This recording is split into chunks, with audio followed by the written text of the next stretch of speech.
down through here. Right down through here. See, this wasn't here. This is all growed in. This was an open field like this. And I went down. 79-year-old Bill Bullybush is a lifelong resident of the Kecksburg area. For more than 20 years, he kept a secret from his neighbors in this small rural community. That one December night, he believes he saw an unidentified flying object over Kecksburg. Little did he know that many of his fellow citizens believed they saw the same thing. Nobody can change my mind. I know what I'm saying, and that was it.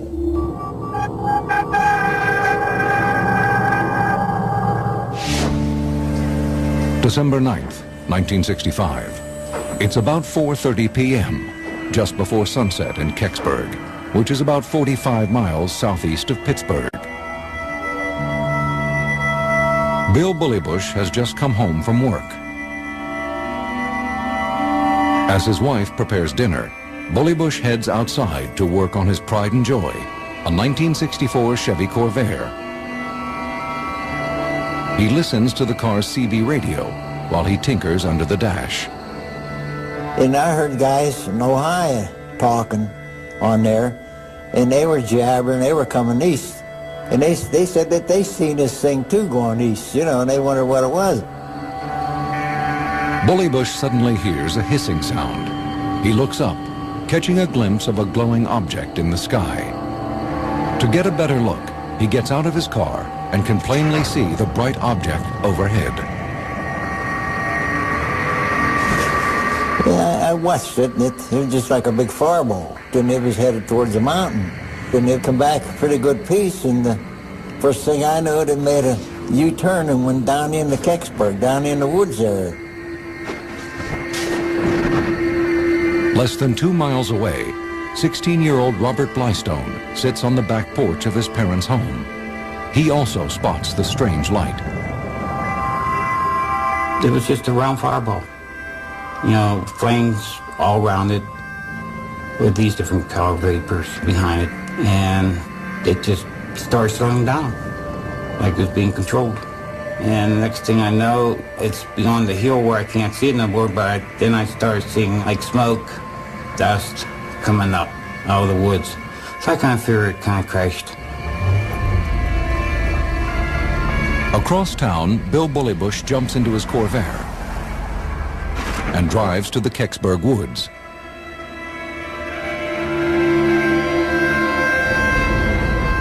At the top of the hill overlooking the woods, Bullybush stops, then turns on his parking lights so he can see into the valley.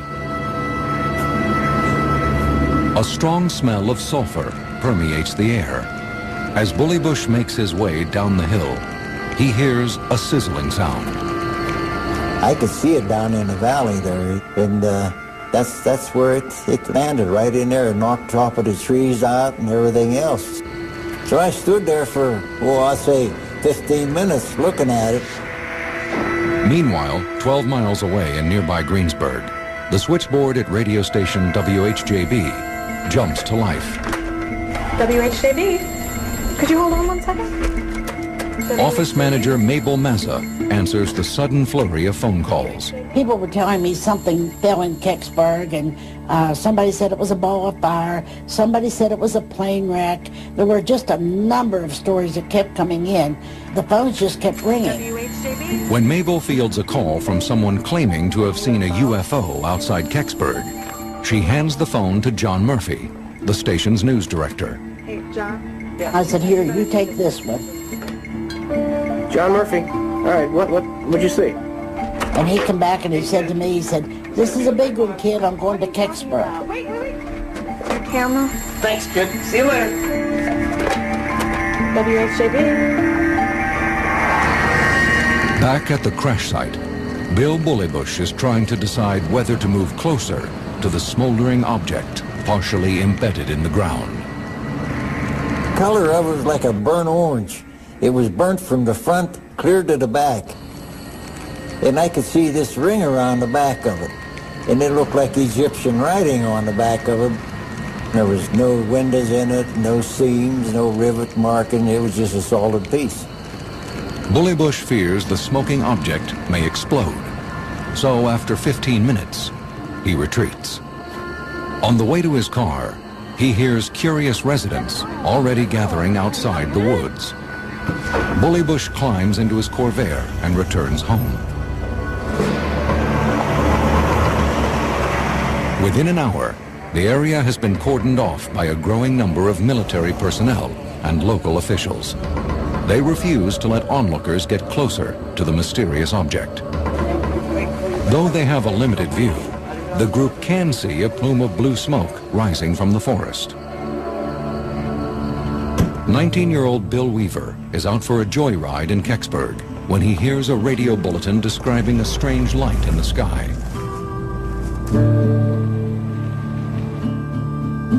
Intrigued, he heads to the south side of the woods, an area that has not been secured by the military. Weaver finds a handful of people there, peering into the wooded valley. We thought it was a Russian satellite at first. But at 19 years old, I was still curious. Actually, I went back in there was out of curiosity to see if there was something that did land there. In the waning evening light, Weaver says that he and the others can barely make out the object below. It looked like it had plowed into the ground somewhat. Radiating off, I don't know if it was the front or the back or side, was a blue light, much like a welder's light. It gets real bright and then it gets dull. It would go back and forth. As Weaver and the others try to get a better look, he says officials move them further back, away from the woods.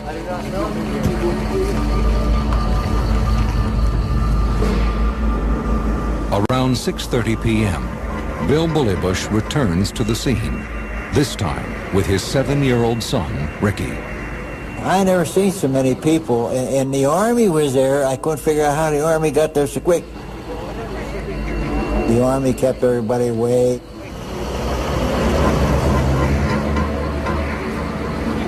About an hour later, WHJB newsman John Murphy arrives on the scene. He sneaks into the woods and secretly takes a few photographs of the strange object. No more pictures. Accounts differ, but those close to Murphy believe some key photographs are confiscated by officials. He begins recording statements from a number of people. What you are about to hear are excerpts of the actual interviews Murphy conducted. What did it look like? It looked like a star on fire. A star on fire. Can you point out what part of the wood you saw it in? Right down there. Down in there. Was there any smoke coming from it? Yeah. Murphy calls in a bulletin to his colleague Stan Wall, WHJB's evening disc jockey. John Murphy. I'm out in the woods here outside of Kecksburg. It's bright and there's smoke every place. Okay, John, I'll give you, you're going to be on live in like 30 seconds, okay? John didn't like to go on the air if he wasn't certain with something. He didn't like to speculate. He gave us different opinions on what it could have been. As the evening went on, people really became anxious to find out what really happened. Then we had other radio stations and TV stations and so forth calling about this thing that had landed in Kecksburg.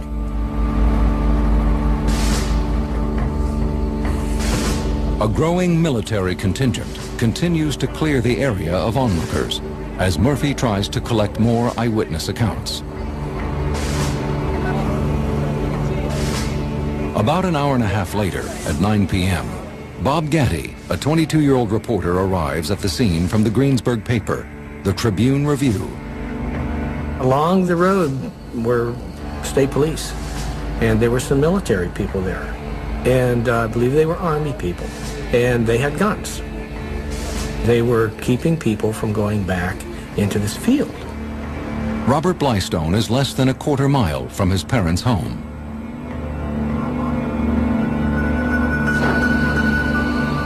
From there, he sees a flurry of activity. A large flatbed truck, accompanied by Army jeeps, disappears into the wooded valley. Almost 2 hours later, the convoy emerges, but Blystone notices that the flatbed is no longer empty, and he sees what the military is trying to hide. And you can see on the flatbed a design under the tarp, like a bell-shaped or acorn-shaped vehicle that was under there. Robert Blystone isn't the only one who sees this strange cargo. By the next day, several eyewitnesses tell John Murphy, Bob Gaddy, and others that they saw a strange object in the sky that they believe came to Earth. The front page of our local paper, the Greasy Tribune Review, had big headlines on Army ropes off area, unidentified flying object falls near Kecksburg. But another article in a later edition of the paper suggests that the eyewitnesses are mistaken. In that piece, state troopers say they have recovered, quote, absolutely nothing from the site. According to at least one researcher, this story and later statements make eyewitnesses suspect a government cover-up. The question still remains, what was this object? And we've been trying to track down to get answers to that for many, many years. The people want to know the truth. They want to know if we're alone out there.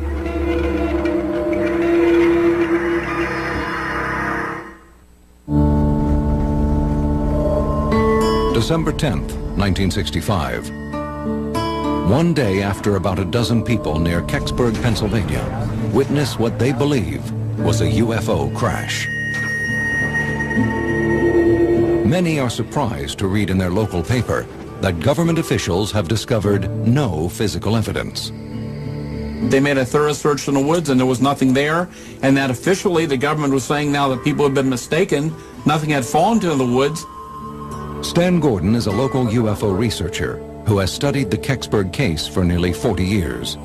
He was 16 years old at the time of the incident. Gordon and others will challenge that conclusion for the next 4 decades.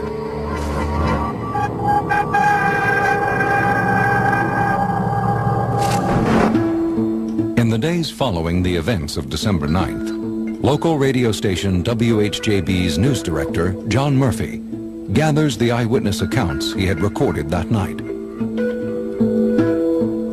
The journalist is intrigued by the tapes which indicate that something fell into the woods outside Kecksburg.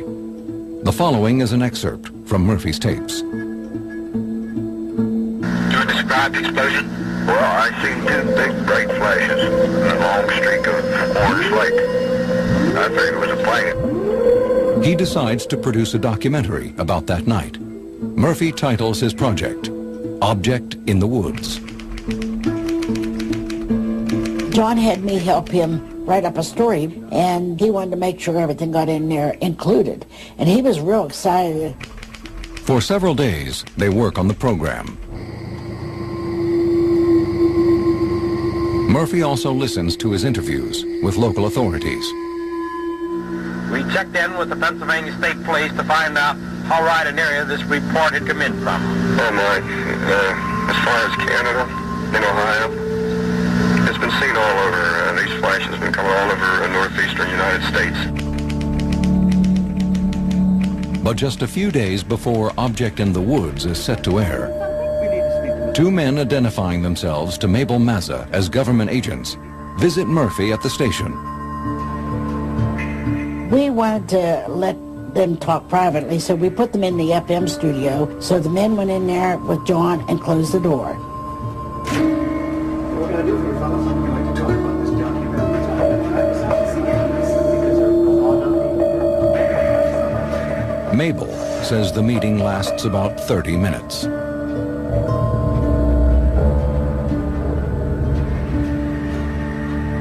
For some reason, John Murphy was afraid. He just said, I can't talk about it. I cannot talk about it. And he said, just leave me alone. He sort of lost some of his spark, and I have no idea what it was, but it was after the visit of those 2 men. But the excitement in John was completely gone. And when I tried to question him on it, he didn't want to talk about it. Murphy moves ahead with plans to broadcast Object in the Woods. The show airs on WHJB in late December. This is John Murphy. But the documentary that listeners hear is not the one Murphy had intended. Object in the Woods. I say to him, John, that's not what you said the other night. Well, he said, I have to change it. You know, I said, well, why do you have to change it? But he would never tell me. When it was aired, it was absolutely not the same documentary as it was prepared. At the beginning of the broadcast, Murphy advises his audience that his report has been edited. We regret that part of the program had to be censored and other parts of the program had to be cut out entirely.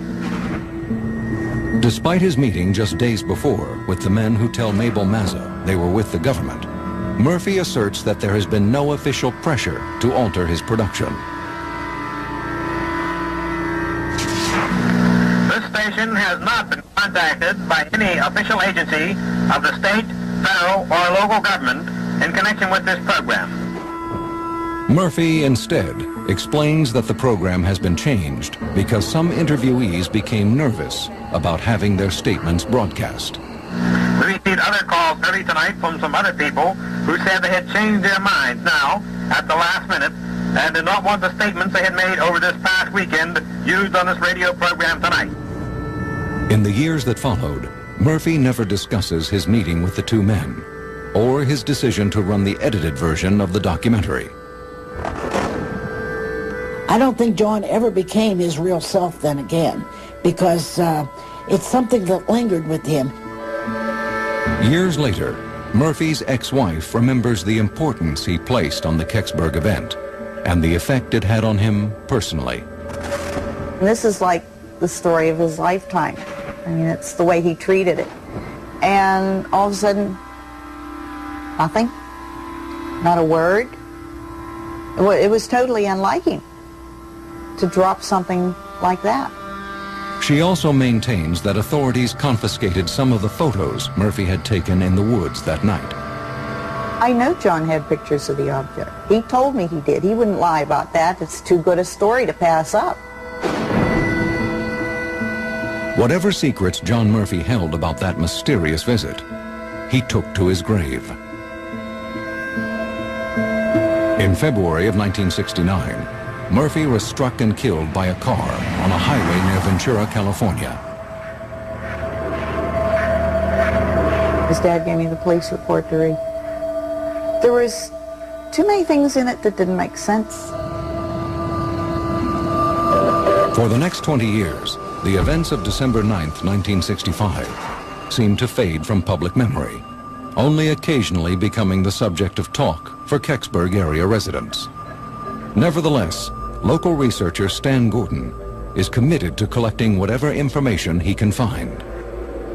I would periodically get a relative of somebody who was there that night, somebody knew something else. Most people would have experiences, don't want any publicity. They're afraid of being ridiculed, and for various reasons they don't want to go public. In the mid-1980s, one of Gordon's colleagues unearths a Project Blue Book report concerning Kecksburg. The Air Force developed Project Blue Book to investigate all reported UFO sightings and determine if they were a national security threat. From 1947 until 1969, the study gathered more than 12,000 reports, 700 of which were classified unidentified.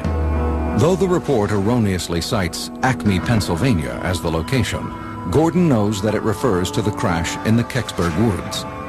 While it's possible that the formerly classified file will finally shed new light on the events of that night, after nearly 2 decades of waiting, Stan Gordon is not surprised with the military's explanation.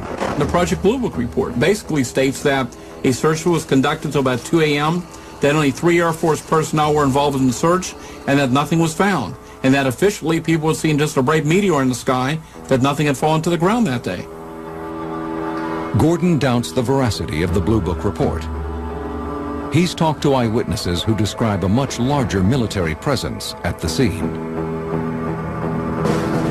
So here you have military personnel coming in to other people's private property. They're preventing other civilians from going down to other people's property. They're stopping and turning them around. So what was so important down in those woods that the military didn't want those people to see? Gordon looks for eyewitnesses, but many are reluctant to come forward. Then, in September of 1988, Stan Gordon gets an indication of what the military may have been hiding. Through an anonymous tip, He finds truck driver Bill Bullybush, who is now 62 years old. And these symbols, how well did you do? Bullybush, who Gordon believes may be the first person to see the object, has kept his silence for 23 years. During that meeting, Gordon takes Bullybush out to the Kecksburg woods and has him retrace his steps from that night. He took us down from the top of Media Road down through the woods, went behind the tree, said, "This is the tree I stood behind that night," pointed over to the spot. Bullybush's account matches that of another eyewitness Gordon has interviewed. Each man independently describes the solid, windowless object with strange writing along the sides. Bullybush also tells Gordon of the large amount of military personnel, mostly Army, he saw that night. That memory, Bullybush says, has stayed with him because of the impact it seemed to have on his young son, Ricky. You see an Army on a picture in the movies, you know, and that, but to see him out in real life at 7 years old, it really fixed him up. Gordon believes the strongest evidence that something occurred comes from objective eyewitnesses. You have not only civilians who reported seeing military personnel, but you also have reporters as eyewitnesses as well who reported seeing military personnel on the scene that evening. Bob Gaddy is one of them. They had rifles. I come from an Army family, and I know what an Army uniform looks like. And I believe it was Army. I'm not sure how many altogether there were. It impressed me at the time that there were quite a few.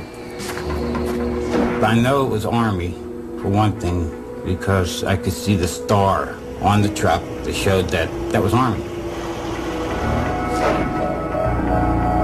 Mabel Mazza, WHJB's office manager, remembers receiving phone calls at the station from people identifying themselves as military authorities that night. Within about an hour of the phones ringing, I had military personnel call me on the phone and ask me the directions to Kecksburg. And they wanted to know what I knew. And I said, I don't know anything. I'm just taking the phone calls. Thank you. They just weren't coming from one direction. They seemed to have just all come in at one time from all directions.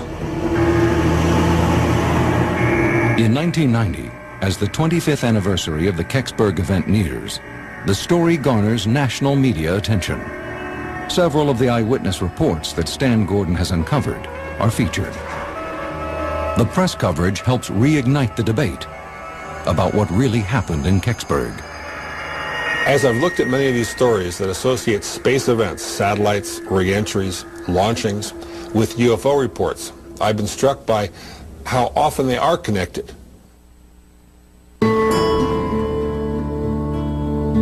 By 1991, the strange occurrence outside Kecksburg, Pennsylvania, more than 25 years before, continues to be the subject of speculation. Could it have been a UFO?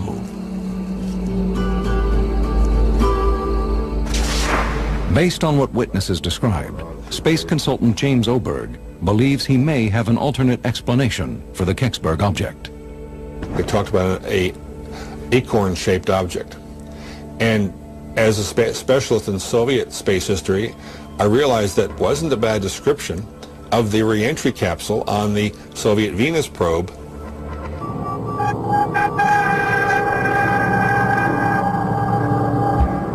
In 1965, NORAD, the North American Aerospace Defense Command, tracked Cosmos 96. NORAD knew that the satellite's Venus probe re-entered the atmosphere the same day as the Kecksburg event, but the Soviets didn't acknowledge that the mission failed. Cosmos 96 was a Russian probe to Venus that got stuck in its parking orbit. The rocket failed. It never got any further. It fell back to Earth and burned up. Cosmos 96 was part of the USSR's Venera project, a 22-year study of the planet Venus. NORAD lacked the technology to determine exactly where the craft landed, a mystery that the agency says remains to this day. Oberg thinks the Kecksburg object could be Cosmos 96. To test his theory, he seeks out the Air Force tracking data from December 9th, 1965. The Air Force keeps very detailed historical records of satellites in space. Oberg believes they may be the key to solving the Kecksburg mystery. But when Oberg examines the data, he finds a key inconsistency between the Cosmos probe and what happened in Kecksburg. At the time of the Kecksburg sightings, the flight path of Cosmos 96 was nowhere near Pennsylvania. People around Kecksburg reported seeing the fireball in the early evening, around 4:45 p.m., as much as 13 hours after the Cosmos 96 re-entry. While the probe was believed to have entered the atmosphere over central Canada, NORAD now thinks it could have been as far away as the Indian Ocean. Oberg maintains it is possible that the Air Force intentionally released misleading data on Cosmos 96. Perhaps if it was the satellite and it did come down, the Air Force released false tracking data to camouflage this fact. Oberg asserts that in the tense Cold War atmosphere, U.S. officials would have had every reason to keep such a find under wraps. But by the year 2000, when he has access to more accurate data, Oberg finally dismisses the Cosmos 96 theory. The coincidence of the satellite coming back to Earth the same day that this object was found in Pennsylvania, it was very tempting. Later on, better tracking data allowed us to see that this was not, in fact, a connection. It was a pure coincidence. Still, he maintains that other satellites can't be entirely ruled out. There are candidates from spacecraft, Russian and our spacecraft. The 60s was a period of very intense aerospace activity. Lots of stuff in the air, lots of it falling out of the air, and a lot of that really, really secret. Stuff that took years to come out, if it ever did come out. It is possible, Oberg asserts, that a piece of a craft, often referred to as orbital debris or space junk, survived entry into the Earth's atmosphere and landed near Kecksburg. People don't realize how much of the space junk that fell back to Earth survived. We have struts and beams and insulation fragments that have re-entered the atmosphere. Most satellite burns up. These pieces survive, hit the ground. And those pieces that did hit the ground would be of immense interest to military intelligence officers. Still, Oberg considers that an unlikely scenario. How close did you get? For Stan Gordon, the space junk theory still fails to fully explain what eyewitnesses reported and what he's come to believe. I'm convinced beyond any doubt that an object of unknown origin did fall from the sky, and apparently the military came and recovered it. We've heard everything. One witness told me years ago that a Gemini capsule had been expelled in the area that night, even though no information on that has ever been found. One witness indicated that he had information that the object was a projectile fired from a giant gun from a railroad car in Canada. We have something unidentified, and the more we eliminate the possible options for it, the more mysterious it becomes, and the more intriguing the question becomes as to what it actually was. Leslie Kane is a journalist working with the Coalition for Freedom of Information, a group funded by the Sci-Fi Channel that has taken on the Kecksburg case. We have scientists down there that have actually been able to prove that there was something in those woods that came down. Still, in 1992, an amateur astronomer unearths long-forgotten evidence, which he believes settles the matter once and for all. We have evidence. Now, I think Kecksburg is a closed case.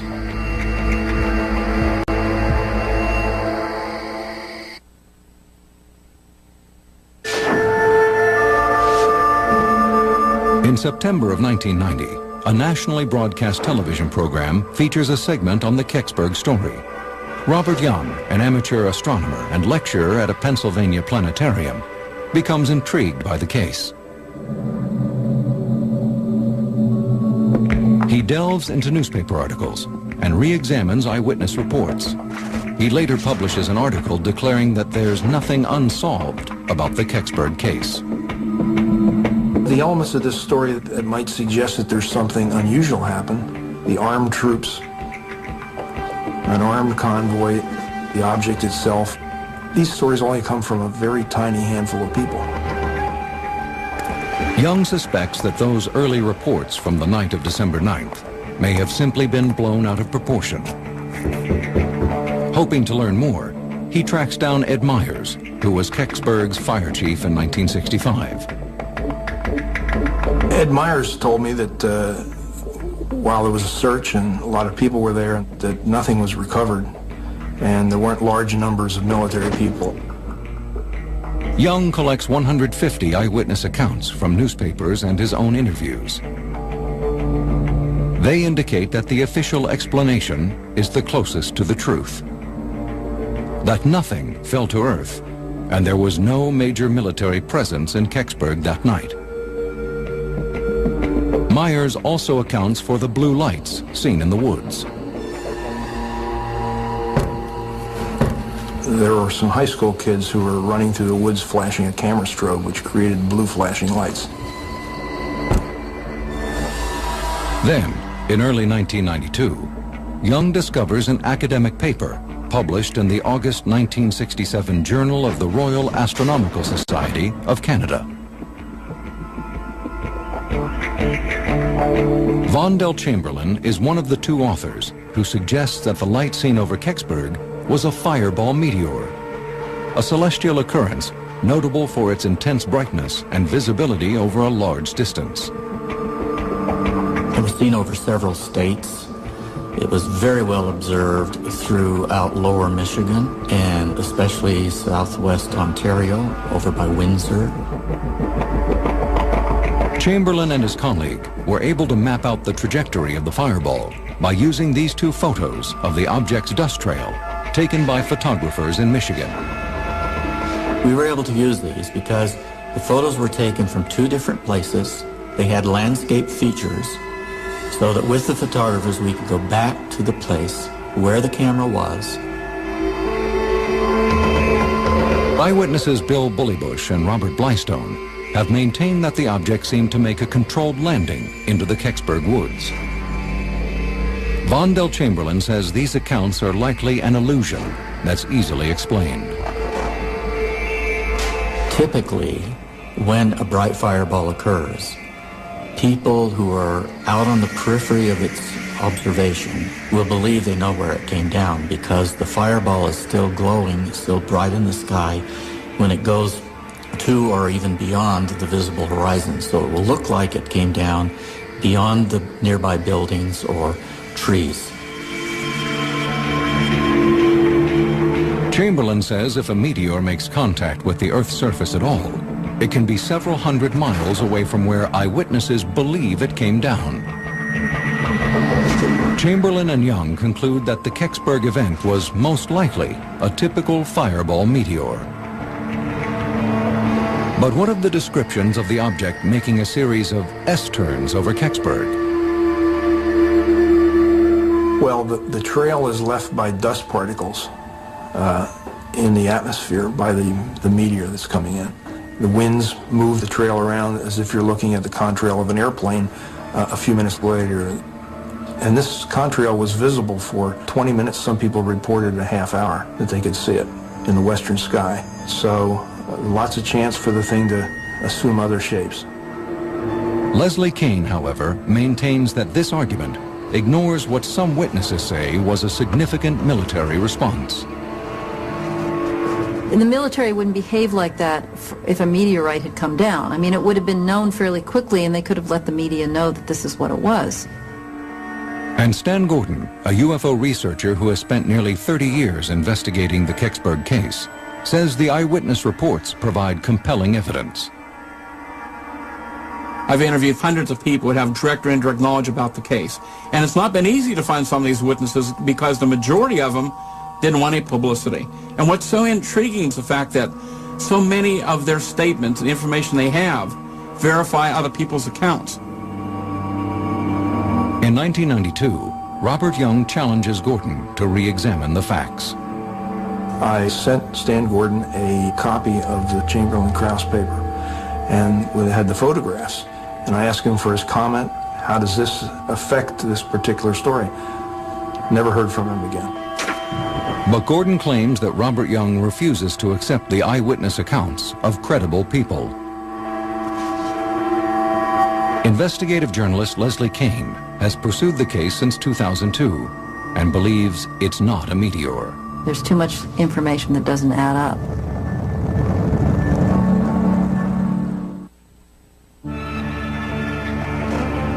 In 2003, production began on a television program about the Kecksburg UFO.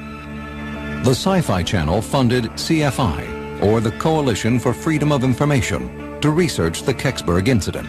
It's time that CFI presses for the release of related government documents. They have every right to this information. Leslie Kane is the group's co-founder. She describes her mission as that of an objective investigator, not a UFO hunter.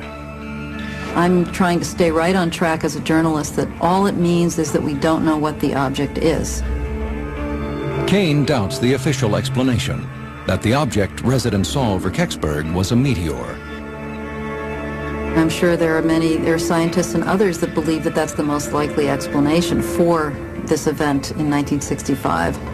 The problem is that there are so many eyewitness accounts that describe a physical object coming down. She believes that the reports of eyewitnesses are key. Among them is Bill Weaver, who remembers a heavy military presence in and around the woods that night. You know, these people that are saying that nothing happened that night, that they never seen any military there. Either one, they weren't there, or two, they aren't telling the truth. Because this did happen. In an effort to determine scientifically if an object came down in the woods outside Kecksburg, the TV program includes a study by Dr. Ray Hicks of West Virginia University. A professor of forestry, Dr. Hicks examines the rings on a core sample of damaged trees there. He studied those trees and went inside them, and he was able to document that this was actually caused by something physical, and he was able to date the damage back to the year 1965. This is very, very significant proof, or close to proof, smoking gun as it were, that there was a physical object that came down. And yes, indeed, that object is an unidentified flying object. The result of Dr. Hicks' testing appears to support the eyewitness account of Bill Bullybush. You can see where it laid the trees over on the tops, knocks the top right out. They were all bent the way it came in. Kane and CFI also re-examined the Cosmos 96 claim. She retained the assistance of Nicholas Johnson, NASA's chief scientist for orbital debris. Johnson reconfirms that Cosmos 96, a failed Russian space mission, was not what fell in Kecksburg. In an email to the History Channel, Johnson says he searched the U.S. satellite catalog. It revealed that Cosmos 96 was the only cataloged object to re-enter on December 9th, 1965. It was not a missile. It was not an aircraft. I thought that was a very, very powerful statement, because he said everything is cataloged, even if it's a somewhat sensitive military experiment. Robert Young dismisses the significance that Kane and others place on eyewitness accounts and points to the photos as the strongest pieces of evidence that the Kecksburg object was a meteor. They don't have anything except some stories against physical evidence, the pictures. Over the years, the media attention has taken its toll on this rural community. Some say a definite rift remains between those in Kecksburg who believe something fell from the sky and those who don't. You got relatives who one was involved, the other one says this is bull, nothing happened that night, who don't talk to each other. Some still don't talk today. Bill Weaver remembers feeling pressured not to talk about his experiences that night. It was just something that's secret. You'd be damn near a communist, you know, to talk about something like this. CFI continues to press for documents from agencies that might shed light on whatever happened in Kecksburg on December 9th, 1965. We are proceeding with both Air Force and Army investigations, and we have every intention of filing lawsuits against those agencies at a certain point if we do not receive satisfactory response from them. Kane cites the example of Project Blue Book as evidence demonstrating that the military is unwilling to reveal the truth. At one point, there's an interesting section in there in which they say that the media has been calling, and the head of Project Blue Book says, you can tell them it's a meteor, but the document goes on to say, but we're still investigating the case. With Leslie Kane, CFI is a participant in a suit pending with NASA in hopes of forcing the space agency to release any documents it may have on the Kecksburg case. A previous request for documents in 2003 yielded 36 pages of what CFI calls irrelevant material. These are American citizens who deserve this information, who have every right to this information. Many of those who were in Kecksburg, Pennsylvania on the night of December 9th, 1965, agree. I'd really like to know what did come down. Because I can tell you it was no meteor, that's for sure. Because it was being controlled.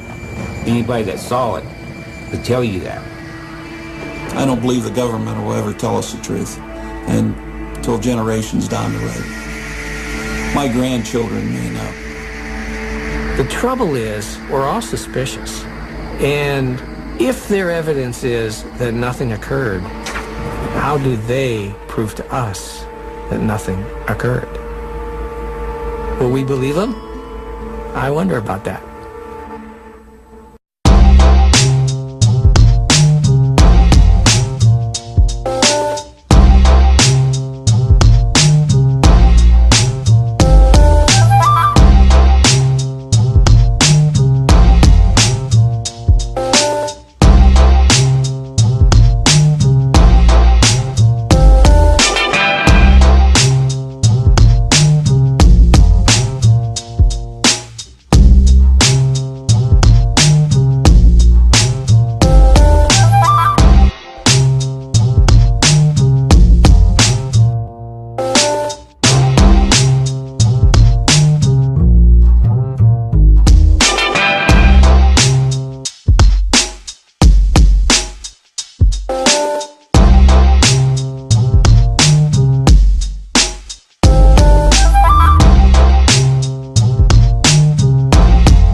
Or not, what seemed like a psychic attack could have been warnings.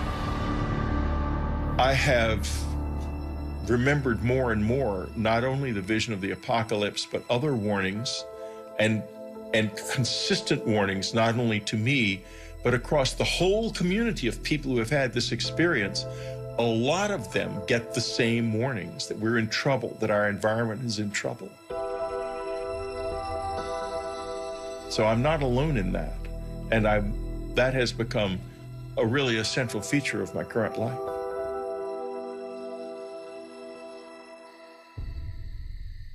In March of 1986, I had what was a seminal moment of change for me in this experience.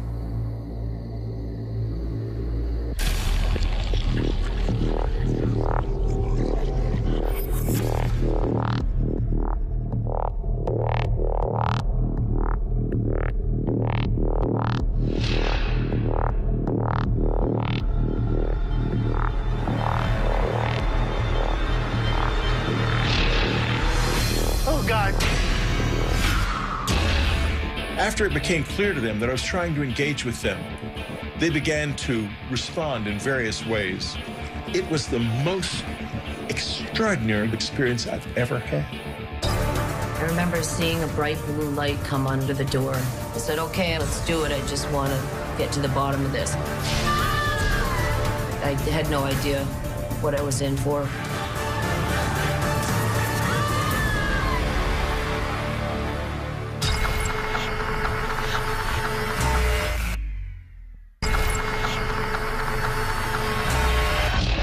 In March of 1986, I had what was a seminal moment of change for me in this experience.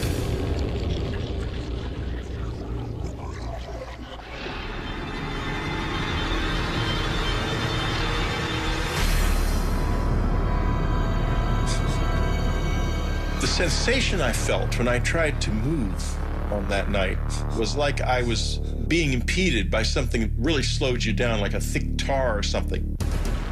When they are there, you have a feeling that is almost impossible to describe. I was terrified, but I sort of forced a grin onto my face and tried to smile.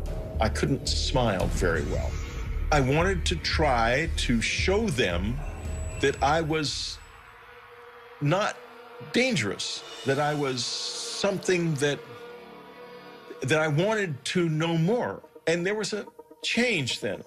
After it became clear to them that I was trying to engage with them, they began to respond in various ways. They were trying to build a bridge, I think.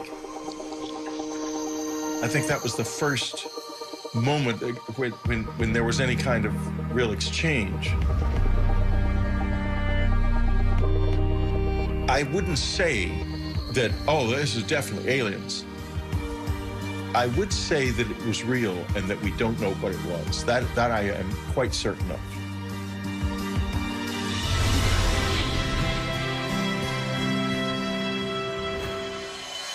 The public reaction to my book Communion was very complex. Literally, as soon as the book was published, letters that week, literally the week of publication, letters started coming.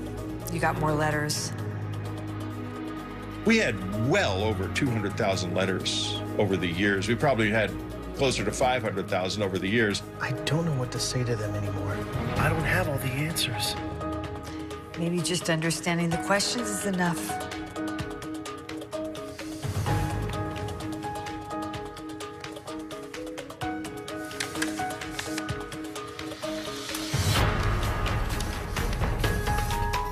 After I began to read them, I realized there's something happening on planet Earth that we do not acknowledge. We don't know what it is. Is it aliens? Is it something to do with us and something about the way we are that we don't yet understand? I don't know, but it's real. In the late summer of 1994, it became clear that we were running out of money. We began to not be able to pay our mortgage, and it became clear we had to leave. And so, at the same time, though, that this was happening, I was having one of the peak experiences of the whole thing. I'd begun meditating in the cabin because people had found the place, and there were other people out in the woods at night looking for the aliens with flashing flashlights up in the air and such childish stuff.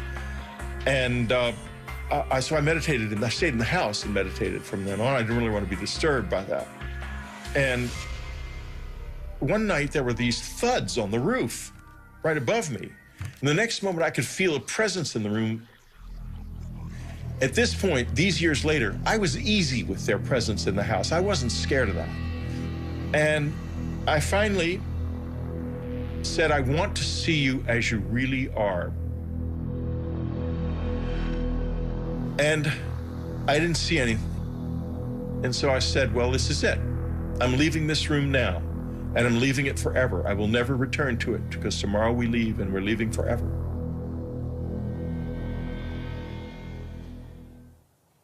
And I left the room. I went to bed.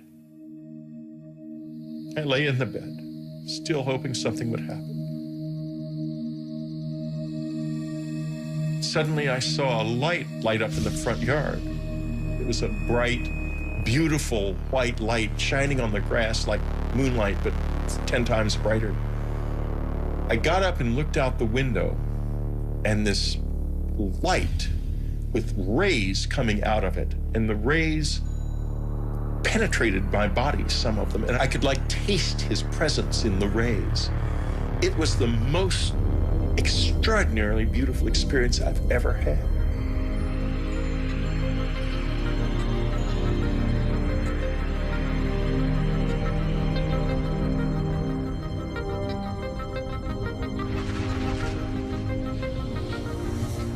The next morning, we left the cabin, and the experiences have never been like that since then. People who don't have open minds and are dismissive of all of this miss out on one of the most wonderful, frightening, dangerous, beautiful things that you can know. I did not ask for this. I did not know about it. I did not expect it. I did not want it, that's for sure. But it burst into my life without warning, and it's never left me since. Take from this what you will.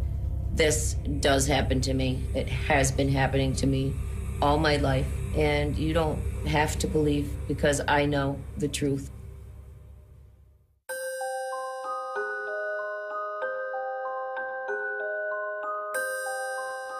My earliest memories of being abducted by aliens were when I was very young, 5, 6 years old. I was living in Ohio, and it was kind of in the middle of nowhere. Our nearest neighbor was a mile or two away. There was, nothing for miles. I would be in my bed, usually. I would hear voices coming down the hallway. The voices were of my parents, so I got comfortable thinking it was my parents. I remember seeing a bright blue light come under the door, and shadows, actually, of something standing outside the door. And I realized that it was not my parents coming in.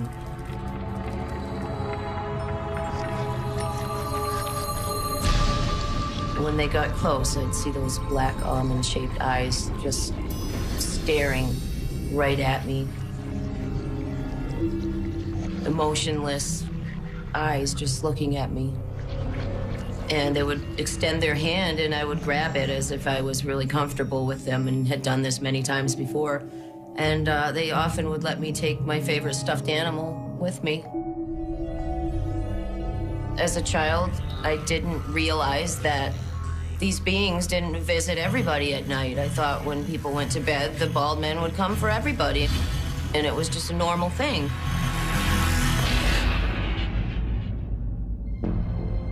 I decided I would, draw them and write down things that I could remember. I was always into art, so I really started to try to draw them as best as I could. Hey, sweetie. Hi, Mom. What are you drawing? The bald men. What bald men? They're my friends. They come visit me at night. It didn't start to get uncomfortable until I started talking about the bald men to other people, whether it be classmates or family members, and they just said that it's not real, there's no such thing, you're just dreaming. It was very frustrating being told that this wasn't happening when I knew it was. Okay, Audrey, I need you to relax. As an adult, I would remember bits and pieces. I remember them coming in. I remember them doing something to me so I couldn't move. I remember them bringing me somewhere else and being other places. But the things I didn't remember were, what were they doing to me when they took me? And I said, okay, I need to find people that could maybe help me. Close your eyes. Take a deep breath. Regression was a great tool to bring back the missing pieces, the memories. We're gonna focus on a room. Didn't even think about it, didn't get educated on it, said, okay, I'm gonna get hypnotized, let's do it. I just wanna get to the bottom of this. It's a basement. You're gonna walk down the stairs. And in the back of my mind, I'm thinking, this isn't gonna work. You know, those memories are gone. I'm never gonna remember what's happening. I didn't know anything about it. I had no idea what I was in for. 3, 2, 1. Audrey, tell me what you see. Tell me what you see. What you see. My first hypnosis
I tried to scream so somebody could hear me and maybe help me, and I couldn't. There was no sound that would come out.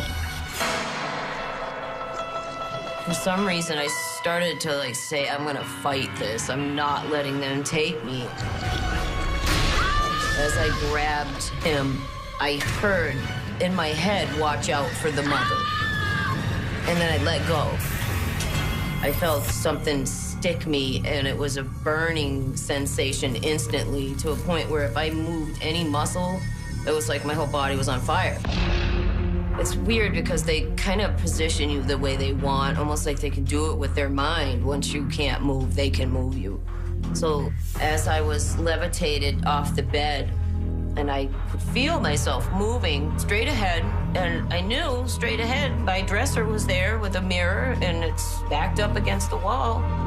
I realized that I was going right through it, and I could see my feet go right through the mirror. I realized that I'm outside and it was really, really bright. I looked up and I saw the ship lights. And they started to lift me towards this just enormous craft above my house. It was terrifying, confusing, surreal. Like, this can't be happening to me. And I went close to the ship.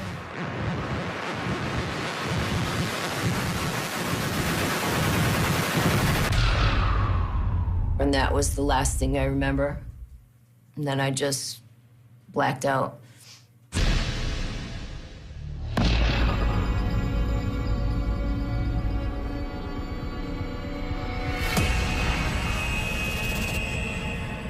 All of a sudden, I was awake and aware. I noticed a man walking around me, and I looked at him, and he looked at me. He felt familiar to me for some reason. He touched me and was no longer a man. At this point, I asked it, and when I say asked, it's completely telepathic. And you somehow know who it's coming from, and even if there's a group of them. Finally, I asked, after all these years, why are you doing this to me? And he said that they were working on altering my DNA. When he was talking to me, he actually cared. And that was a feeling that was really confusing because, of course, if you care, why do you abuse me? If you care, why are you doing this? But then I got to ask him, and he said what he was doing. This was like a breakthrough. I got to talk to him, and it's been years. It's almost like that first question that I got to ask was just the beginning. There was a machine. It was strange looking, but I knew it was some kind of a clock. And it was counting backwards. I heard the words war, and then just blacked out completely. And that's all I remember until, I woke up at some point. I don't know how long it was, but I regained consciousness. I'm still on the table. And they're doing something to me. They had a machine that actually physically came and removed my eye. And when they pulled the eye out, I noticed that there was something coming to where my eye had been into the socket. This big, long needle, they put it into the eye socket, did something.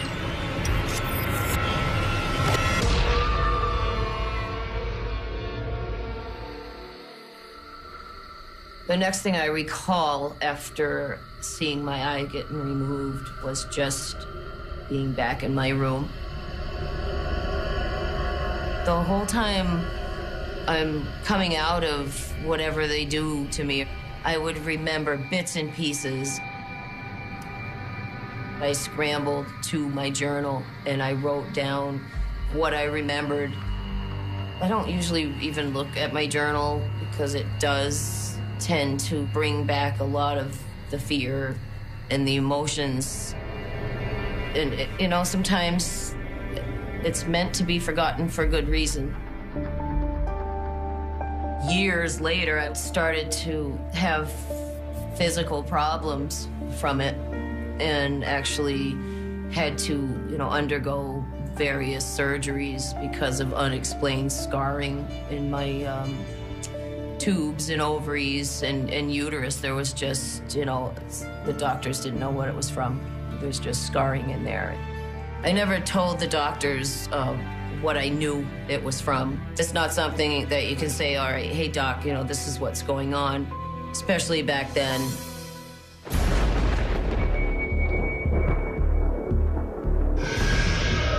I had this time in my life where it just kept happening and happening and happening, and it really picked up for a couple years.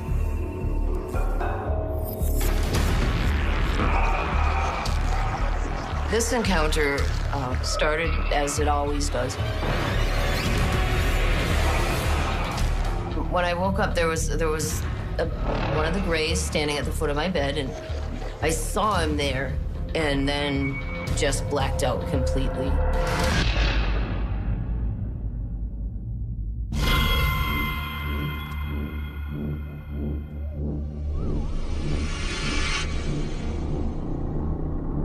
As I wake up this time after I blacked out, I was in a strange place. I realized that I was in a cocoon surrounded in gel. I started to panic.